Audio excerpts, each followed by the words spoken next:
I'm John Burnham Schwartz, Literary Director of the Sun Valley Writers Conference, and this is Beyond the Page. In a time of loneliness and isolation, social rupture and alienation, what will it take to mend our broken hearts and rebuild our society? In this episode, Sharon Brous, one of America's leading rabbis and the author of the book The Amen Effect, makes the case that it is through honoring our most basic human instinct, the yearning for real connection, that we reawaken our shared humanity and begin to heal. In a conversation with legendary bookseller Mitchell Kaplan, recorded live at the 2024 Writers' Conference, Brous pairs heart-driven anecdotes from her experience building and pastoring to a leading-edge faith community over the past 2 decades, with ancient Jewish wisdom and contemporary science. Hers is a clarion call. The sense of belonging engendered by our genuine presence is not only a social and biological need, but a moral and spiritual necessity.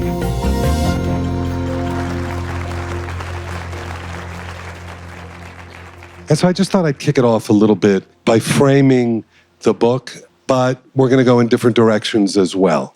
So on a very simple basis, or a very basic approach, in your words, Sharon, what is the Amen Effect? Just what is it? First of all, it's such a joy to be here with all of you. It's my first time in Idaho, my first time at this conference, obviously, and it's just wonderful. It's so wonderful. And I know that a lot is unfolding very quickly in the world, and I think there's something so powerful about being around people who care about big ideas and how they might change our vantage point and how we think about and understand the world that we live in and what our responsibilities are. And Mitchell Kaplan, it's such a joy to be with you, and thank you for really supporting this book coming into the world as you have. I'm really touched and grateful and excited to be in this conversation with you. So I'll say very briefly, the book grew out of a sermon that I first gave about 11 years ago on Kol Nidre, which is the evening of Yom Kippur. It's the holiest night of the year. And I was really struggling in my community to try to understand how to address what we're now calling the epidemic of loneliness. At that time, we were thinking about loneliness as a crisis, a growing crisis, but we didn't quite have the language yet. Some of the research had started to emerge about just how much people had moved away from each other and from community. Some of this has to do with the work of Robert Putnam, and he's also been speaking a lot lately, especially. And it's very interesting to see the way his ideas are evolving over the years. I was looking at it from a pastoral perspective. I was trying to understand how I could help my community mend their broken hearts. And everyone has a broken heart at some point in our lives. And the problem is that a lot of the tools and resources that we have to help us navigate some of the most difficult and challenging times in our lives have sort of fallen away in this era that we're living in right now with social media and technology, but also with a general political climate that leaves everybody feeling awful about each other all the time, and things have only gotten worse over the last decade. I really was struggling with this question pastorally, and that was my entry point to some of the social science and neuroscience, actually brain science, that has to do with the human experience. The Amen Effect is this. I'm going to give you a visual image. So this is an image that I first encountered from the Mishnah, an ancient Jewish code of law that I read first when I was in rabbinical school. We have a vast rabbinic literature, and I was looking for something else, and I stumbled upon this Mishnah, this particular law that describes an ancient ritual that I honestly looked at and was dumbfounded by. And I remember sitting for an hour in my apartment going, what are they talking about? What is possibly going on here? The context is they're talking about the architecture of the Temple Mount in Jerusalem 2,000 years ago. It was destroyed in the year 70 CE. So very, very old. And they were trying to understand the architecture of the place and the various gates that would lead up to the Temple Mount. But they described this very strange ritual that seemed totally out of place in an ancient code of law that happens to be talking about architecture. It seemed like it was talking about something else, and I couldn't understand it. And now when I look back, I think, okay, because I was 26 and I actually hadn't experienced enough life yet, maybe blessedly at 26. I hadn't yet experienced enough life to understand what was actually going on. I literally photocopied this text. I put it back in my book and put it on the wall.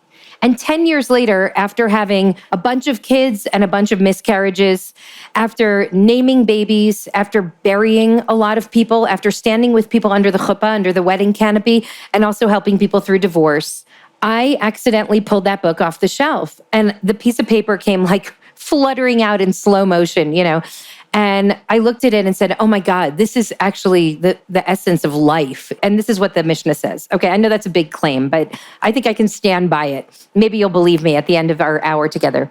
So what the Mishnah describes is this ancient ritual when Jews used to come from all across the land and some from the diaspora.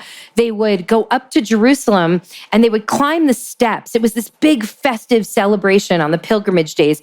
They would climb the steps of the Temple Mount of Jerusalem and they would enter through this beautiful arched entryway. And they would turn to the right and circle around the perimeter of this massive courtyard of this most sacred place in the world. And then they would exit right where they came in. And that's it. That's what you do. You enter, you circle around, and then you leave. Except it says for somebody whose heart's been broken. That person would go up to Jerusalem, go up the steps, enter the same entryway, but turn to the left when everyone else is going to the right. And then this sacred encounter would occur between the people going this way and the people going this way, in which someone from this direction would stop and look into the eyes of the person who's brokenhearted and say, tell me about your heart.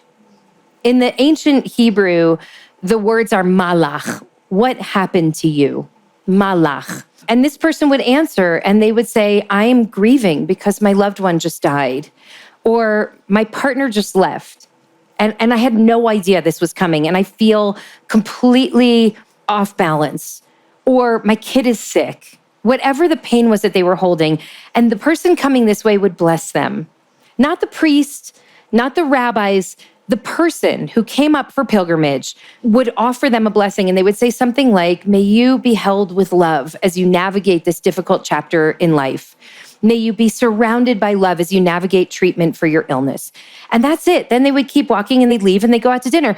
And the food was amazing.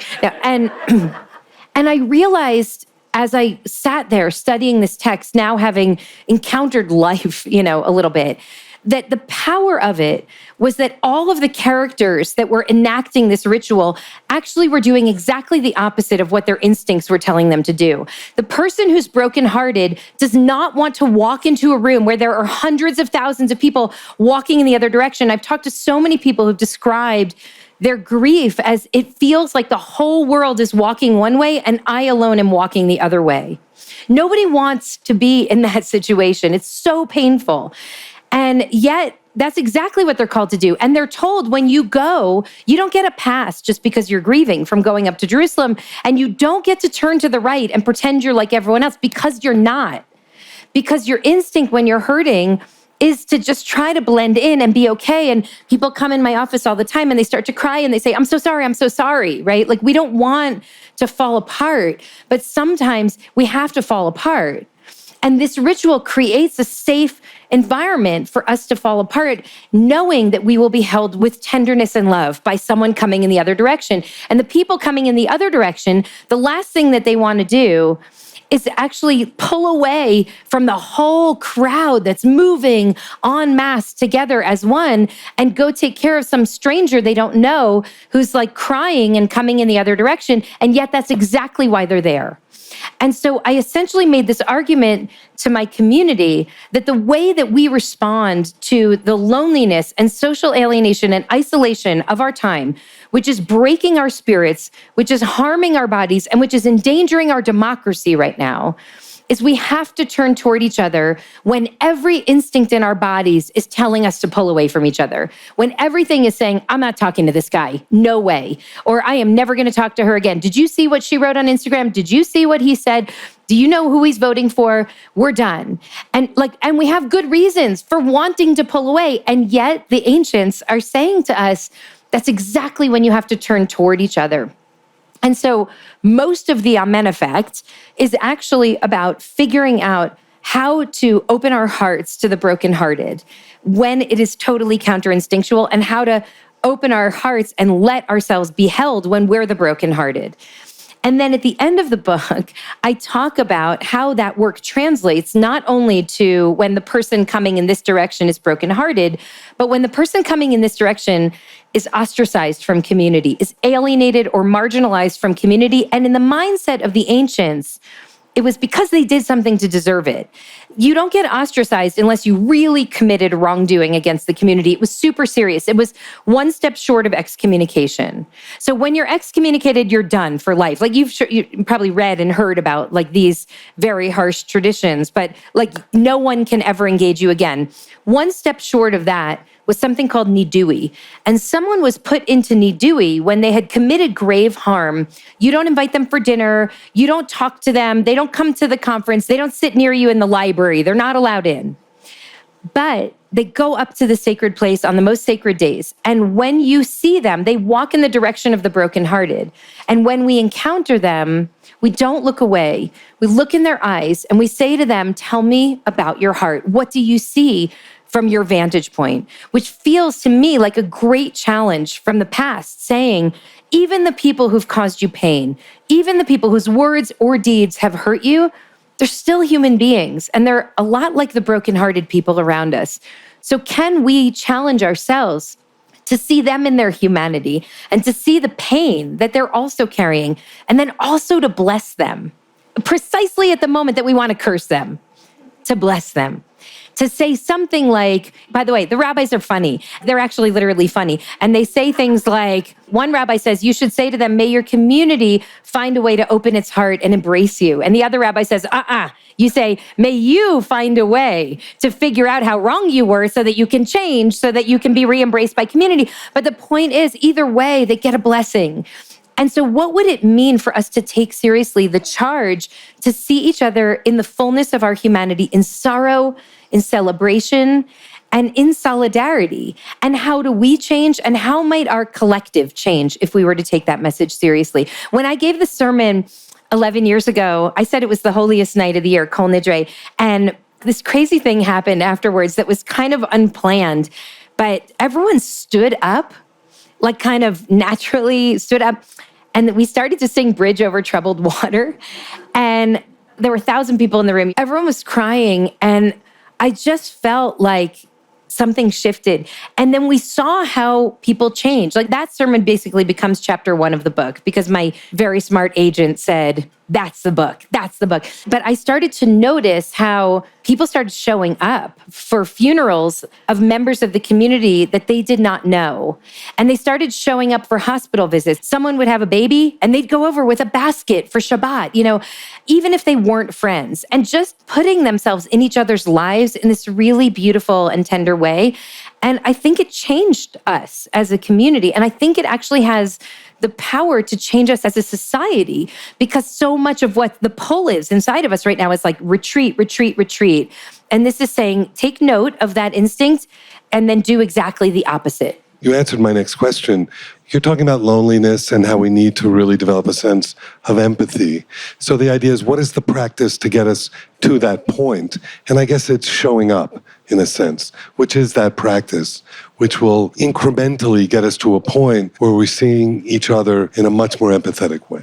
Yeah, and I speak in chapter 1 about the mourner's Kaddish, which I mentioned in our other session, which I feel is basically, I don't know how many of you have ever heard of this prayer, but in the Jewish tradition, when someone dies, the mourners, which is the immediate family members, are obligated to say a prayer, which is in Aramaic. It's super challenging. The language and the theology of this prayer are extremely impenetrable. And yet, we're obligated to say it for 11 months, every single day. Some people say it once a week when they come to Shabbat services. But the point is, there's a language that's given to our pain. So this young guy came into my office one day, and he was like early 30s and brilliant and kind of strange. And he said his father had just died and he was totally upside down and he needed an anchor. His father was his best friend, his mentor, everything, and it died very suddenly. And he said, I need help. Like, is there something that our tradition has? His friend told him to read the mourner's Kaddish, and unfortunately he read it in English, and that's not helpful. Because the language is like, magnified and sanctified be thy great and holy name. And he's like, I don't believe in that God. And now I'm really angry at the God I don't believe in because my father just died and I don't want to sit around praising God. And so I basically sat with the guy for an hour and I tried to give him all my best explanations and nothing worked. And even, by the way, the one that I feel very compelled by, which is when we experience loss, we feel so unmoored. And this language actually says, well, here's a poem that our people have been saying for thousands of years when they've felt similarly unmoored. So suddenly you are in the context of a human community that loves and loses and loves again. And so like that for me is very grounding, but it didn't work for him. And he left angry and I felt like I failed him. I had one of those rabbi fail moments, and I spent months feeling guilty about it because I'm a woman. And so in addition to being a rabbi and Jewish, oh my God. So the guilt affected my eating, obviously. And then one day I realized what the purpose of this prayer was. And it actually isn't about the language or the theology at all. It's actually about this thing. Someone who's brokenhearted, placing themselves in the context of community, because you can't say this prayer alone. You have to say this prayer with at least 9 other people around you. Just going into a place where there are 9 other people every single day when you're brokenhearted for 11 months and saying, I am brokenhearted. And everyone around you saying, I see you. Amen. I see you. And how brave to be able to stand up and say, I'm not okay. And to have people respond not by running away from you, but just by seeing you, not by fixing you, not by saying like, oh, but it's okay because you'll have another puppy one day, right? Like, no, I'm not okay. I see you in your pain. Can I sit with you? And amen means I see you, right? Which a lot of people don't really know, but it means I see you, which is beautiful. And it's an affirmation of someone else's experience. I see that you're in pain. I see that you're in joy, right? I see that you are experiencing this life moment, and I'm just affirming your humanity in this moment. So the reason I raise this now to answer your question, Mitchell, is because I feel like this ritual is creating muscle memory for showing up. Because what does it mean to be the community? You don't know what that prayer means. You're just sitting there in services and someone stands up and says, I'm not okay. And you say, amen, amen, amen, amen. It means show up and show up relentlessly with love. Again and again and again. It doesn't mean just show up at the funeral. It means call a couple days later and check in. And then when everybody's forgotten about the bereaved because people have a short attention span, call again and show up with groceries and invite the person out. And if they say no the first time, invite them again a couple weeks later because they may not have been ready to go out the first time, but they might be ready a couple weeks later. It's kind of building in us this muscle memory for showing up that then doesn't even require the Jewish mourner's prayer. It actually just requires our awareness, our intention. And I think that that's a powerful message for us in our time. Absolutely. And as somebody who has made kind of the centerpiece of your spiritual practice showing up, this last year has been very challenging. 11 months ago, your dad passed away, which was, an extremely difficult time. But then again, there was, October 7th that happened. And you, as a social activist, had showed up for so many other people, in your social activism. And I know that you struggled with the fact that after October 7th, there were many people that you were showing up for who didn't show up for you. Yeah. You want to talk a little bit about that? I really wrote the book from the vantage point of someone going this way. And again, that's because I've been very blessed to not have been a mourner for an immediate family member until the death of my father. And I'm a caregiver, and I'm sure can caregivers just raise your hand for a second? Okay, I'm talking about pastors and rabbis. Keep your hands up. Teachers, professors. I'm talking about social workers and healers and hospice workers and people who literally your job is to help make sure everyone else is okay. We're trained to do this. This is the way we see the world, and it's super challenging to shift directions. So I closed the book, and then my dad died, and then October 7th, and then I went into the audio booth to record the audiobook. By the way, my director said I did a very good job. She said, you read very well. And I'm like, because I'm a rabbi, I preach. And so she was sort of surprised that I could say my own word. But anyway, I was very proud of that. I took a quiet pride in that. I guess it's not that quiet if I'm telling a tent full of people, but But I was terrified because I hadn't read the manuscript again since I closed it, and I didn't know if it would work from the other direction. Now that I was walking both as an individual and also as a part of the Jewish community in this direction. And I read it and I was so grateful that the rabbis actually were not writing from one direction, but they were writing from both. And the wisdom holds up from both sides. And I think one of the hardest things about being a part of this system is when you find yourself walking to the left and not being caught by others. Right? Because the whole thing is dependent on, I trust that when I come this way, I'm going to be held with love. And what happens if nobody's there to hold you with love? Have any of you ever experienced this feeling? Some in the last several months, I know. It's really painful. A lot of Jewish people explained to me that they felt this way. By the way, and then I heard the Queen of Jordan speak, and she said she felt that way as Palestinian. She felt like the whole world doesn't care that my people are in so much pain. I mean, there's so many ways in which these experiences are parallel, but I thought one of the worst things about suffering loss is when you feel like nobody cares that you've suffered loss. Like when your people are hurt and you feel like it doesn't matter to people. And I think that was the birth of Black Lives Matter, is like, I want it to matter when my family is harmed. And that's a very human need. And I felt it profoundly. I felt really lonely. It wasn't an absolute loneliness because there were wonderful people who did call and check in, but there were people who I've been in the work with for many years in racial justice and climate justice and reproductive justice who just couldn't even call and say, is your brother alive? And that was awful. That was awful. And I think people struggled to find language because in some way, if you care about the victims of the atrocities of October 7th, that means you don't care about justice for Palestinians, which is a false equation.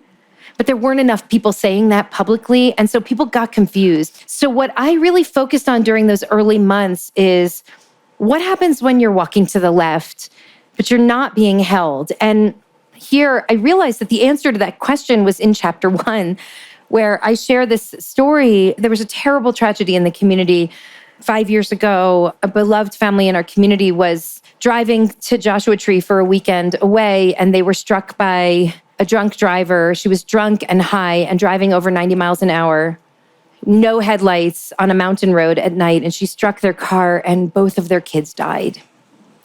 And it was a horrific and unthinkable loss. And actually, the father, whose name is Colin Campbell, wrote an incredible book that I highly recommend to people called Finding the Words, essentially in response to all the people who came to them and said, there are no words, there are no words. And he's like, there are words. You don't have the words. So let me help you find the words. And it's an incredible grief book that's funny and smart. And so I highly recommend that.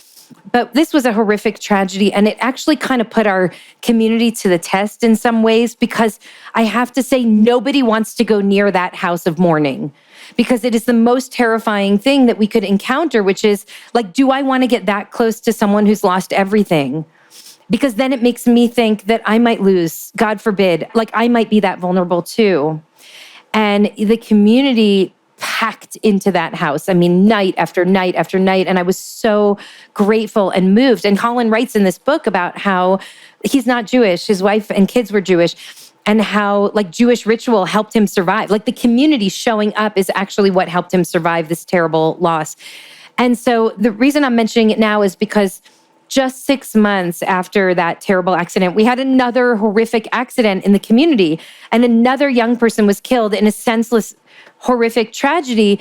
And I got off the phone with the newly bereaved parents, and I was wrecked. And I just thought, we have to put out a letter to the community to share the news. And these parents, Gail and Colin, are going to open their email and read this and be totally upended. And so I called them. They were my second call. And I said to them, this terrible tragedy happened, and I'm so sorry to tell you this. And they were silent for a moment. And then they said, Sharon, when the parents are ready, please tell them to call us. Maybe we can help. And I've thought a lot about that in the last 10 months, because sometimes when you're going to the left, they were in immense pain, and they will be probably forever. They're going to be walking to the left to some extent. They were still able to turn and see who else was coming from the left and help them too. And literally my father, in the second to last week of his life, he had a terrible infection and he was in the ER, and we were sitting in the ER. We were very worried. He was very weak. And I got a text on my rabbi thread that said, someone in the community's father got a terrible infection and is in the ER. And this woman, she's new to the community, and I wrote saying, which hospital? Maybe I'll go, visit her because I'm sitting here in the ER at Cedars. And it turned out it was the other hospital. So someone else went. But I thought, okay, I am totally walking to the left right now, but I have a little in me where I can also hold even as I need to be held. And so I think part of the answer to this question is, how do we take care of each other? Even if we feel like we're being abandoned this way, how do we look at who else is hurting and just give each other the love and support that we know that we need in this time? And I have seen that happen over the course of the past 10 terrible months. And I've been struck by your ability to hold to that, even in your social justice work, and even what happened in October 7th.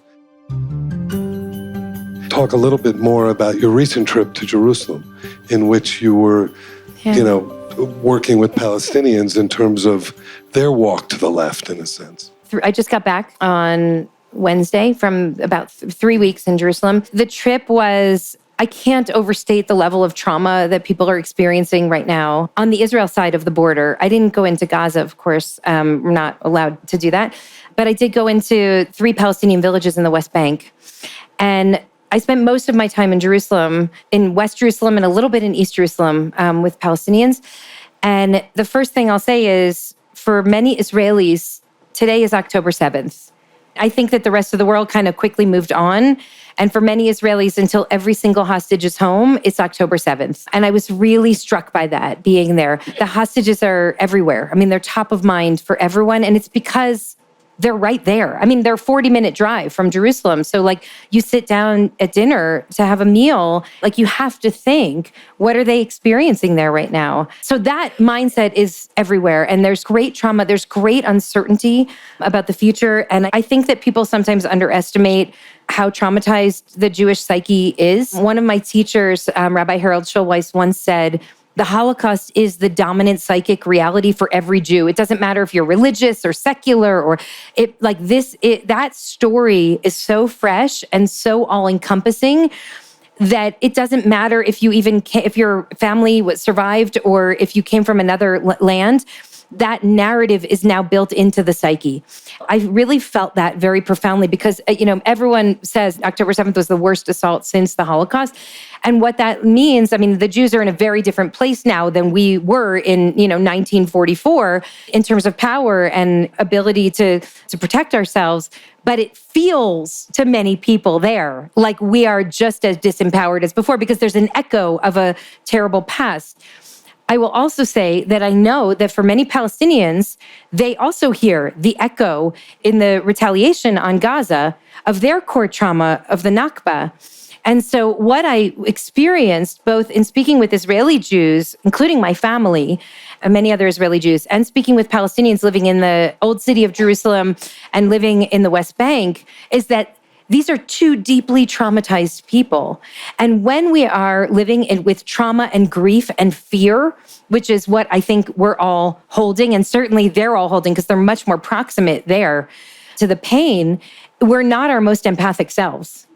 And we all know this from our own experiences. But when you feel under attack, it's very hard to be like, so tell me about your anguish. And yet that's the backdrop to what I saw, which is, I don't want to give you false hope for the region, but I have collected several points of evidence that there's hope in that place. Because I mentioned in the pavilion, the first night there, an arena packed with 6,000 people, every single seat filled with Israeli Jews and Palestinians who were talking about peace. The thing was called, It's Time. It's time for a ceasefire. It's time for the hostages to come home. And it's time for peace. Nobody's talking about peace here. You don't hear people like in the protests and counter protests on campus talking about peace. You get booed out of the protests if you talk about peace. They were talking about peace, Israelis and Palestinians together. They were saying, we have to make this terrible moment the birth of the next chapter of our reality. We have to build a shared future and a just future for both people.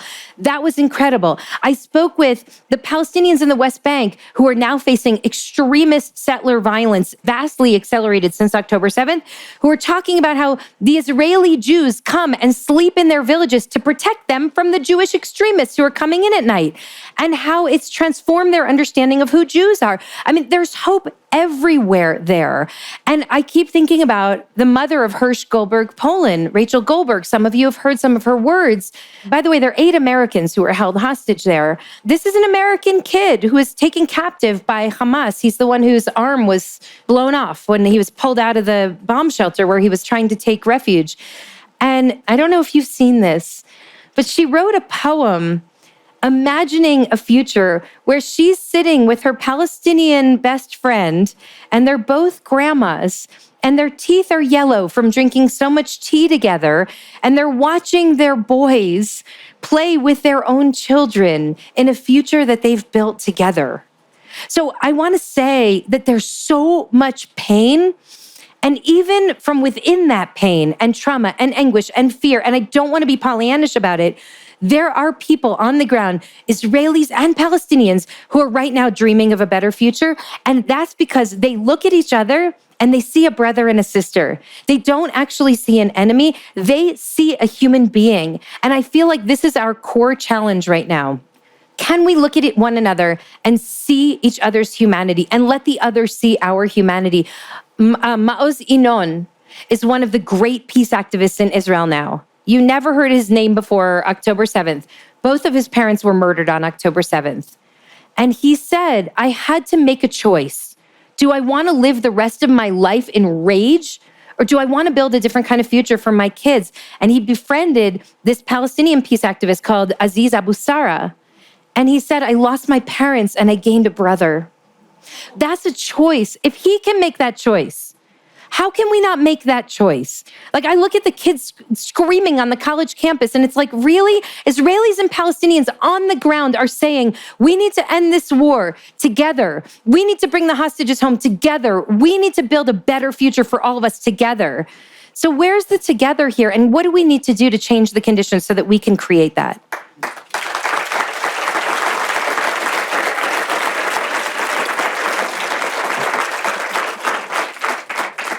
Hi, I first of all want to say thank you for your perspective. I go to a college campus and it's been very intense, and just hearing you speak has been quite refreshing. You talked about walking left with others who are walking left, which is so necessary but really challenging. What advice do you have for people who are hurting, who are trying to support others who are hurting, and vice versa? Yeah. First of all, thank you for asking that question. And I have a kid who's on a college campus that's kind of at the epicenter of some of this. And it's really painful and hard. And I mean, I said to her so many times this year, like, you were supposed to go to college to like read great books and get drunk and regret it in the morning. Like, this is not what you went to school for, but you're going to learn a lot from this too. And I bet when she's 40 and she looks back, she'll say like, this was the furnace in which I was forged or something. So I think it's with tenderness, like taking care of yourself as you help take care of others, finding small, intimate places with people who aren't screaming at each other. It's not actually about finding the better sign that you can hold up at a counter protest. It's actually about trying to find small, quiet places where we can engage each other's humanity. And I have done this a number of times this year. Like, I won't go near those protests. I can't go near them. But I sat in coffee shops with a lot of Palestinians living in the United States who have family there, and Palestinians from Gaza and from the West Bank who would come to the United States. And I've said, like, tell me about your heart. And when you do that, you can't demonize someone. And then I find we can take care of each other, actually. And very often when we have these conversations, the response is, tell me about yours. And when I say, how's your family in East Jerusalem? Their response is, how's your family in Tel Aviv? And like, we're all freaking out. It's very scary. I feel it's with tenderness and in small, quiet spaces right now. And like, I hope you find continued strength as you navigate it. It's super hard and it's not what you were sent to college to do. I hope you also find time for great books and also for being a little bit stupid sometimes and then learning your lesson. So... I lost my mother a couple of months ago. She was the light of my life. She was 96, and I took care of her for 25 years. I'm also the president of a university, and I have spent the last 5 years under tremendous fire. I came to Idaho from UC Santa Cruz, so I was like immediately surrounded by enormous hate. And I made a commitment when I came to follow my mother's lesson, which was the path through every crisis is love. So we began a program called Idaho Listens. And we've conducted it all over the state in places like Coeur d'Alene, where they've had all these incidents of white supremacy and anti-LGBTQ activism, and in Eastern Idaho. And now we're moving out to other states where we bring people together from very different political backgrounds and ask them, what do you value and why? Which is so similar to the question that you're asking, but I like your question so much better. But what I am yearning for from you is for you to help me know what are the other things we can connect with, because there's this amazing work that's being done in these little pockets all over the country and all over the world. And I want us to be a force together, because that voice, as you were saying, there weren't enough people saying, we can care about both of these issues. We can care about the suffering in Israel. We can care about the suffering in Gaza. And that notion that we have to be polarized, and in this political moment, to be able to see each other as human beings. So how can all of these individual nodes that are doing this work connect and be a force for change? Wow, that is a great question. I want to just first thank you for standing up in this tent and saying you're not okay. And as a person who also has been holding personal grief and also trying to lead this year, I really see you as a sister in grief. And thank you. I know it's really hard to hold both at once. And I hope there's time for your private grief, even as you're holding the collective struggle on campus. And I think your question is, I don't have a good, easy answer for you, except that we have to try. There are pockets of goodness happening everywhere. And I also believe that most people are good. And most people actually want to see the humanity in everyone, but they don't know that that's an option. And so I'll just share very briefly what happened at UCLA. This was a couple days before the violence that occurred there. There was a massive encampment there. A group of counter-protesters went to protest the encampment. The goal was to create enough friction that the encampment would be removed. Because they felt like it was unfair that there was an encampment where they were saying like certain kinds of people can't walk on this part of camp. Okay. But the counter-protests really brought very extreme voices to campus also. What we essentially saw there on the Sunday when a number of friends and faculty members called and said, you need to come right now, it's very bad. What I saw were protesters and counter-protesters nose to nose, screaming at each other, sometimes jumping at each other, sometimes throwing fists at each other. Someone would grab someone's phone and throw it back toward their camp, and then they'd lunge to get their phone. I mean, we're lucky nobody died. And I was like trying to separate people, like you probably are doing. I'm literally trying to separate people. And then I found this group, which I want to name because I don't know if you all know about them, but they're called Standing Together. And they wear purple.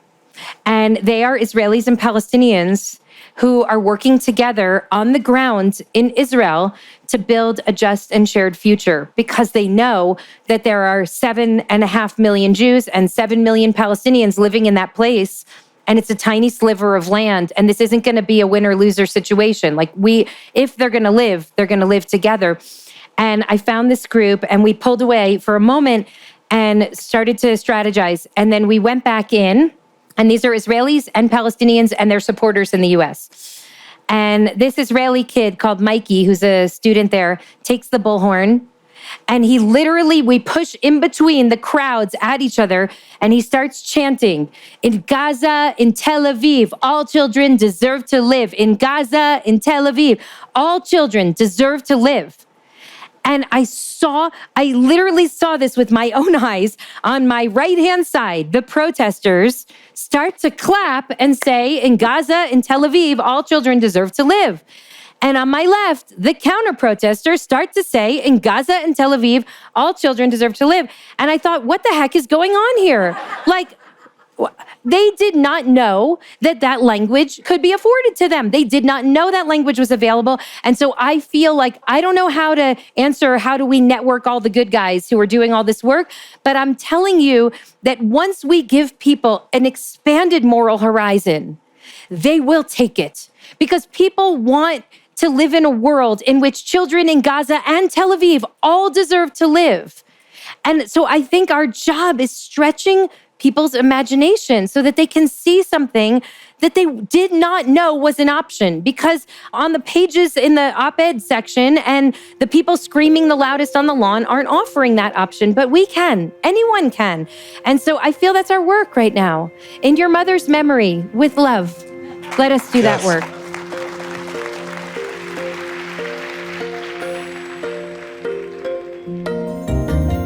Thanks for listening to Beyond the Page. If you enjoyed this episode and you'd like to help support the podcast, please share it with others, post about it on social media, or leave a rating or review. A good one, we hope. To catch all the latest from the Sun Valley Writers Conference, be sure to subscribe wherever you listen to podcasts. And if you'd like to listen to this conversation in its entirety, or to any of our other talks, you can find them at svwc.com. I'm John Burnham Schwartz. Until next time.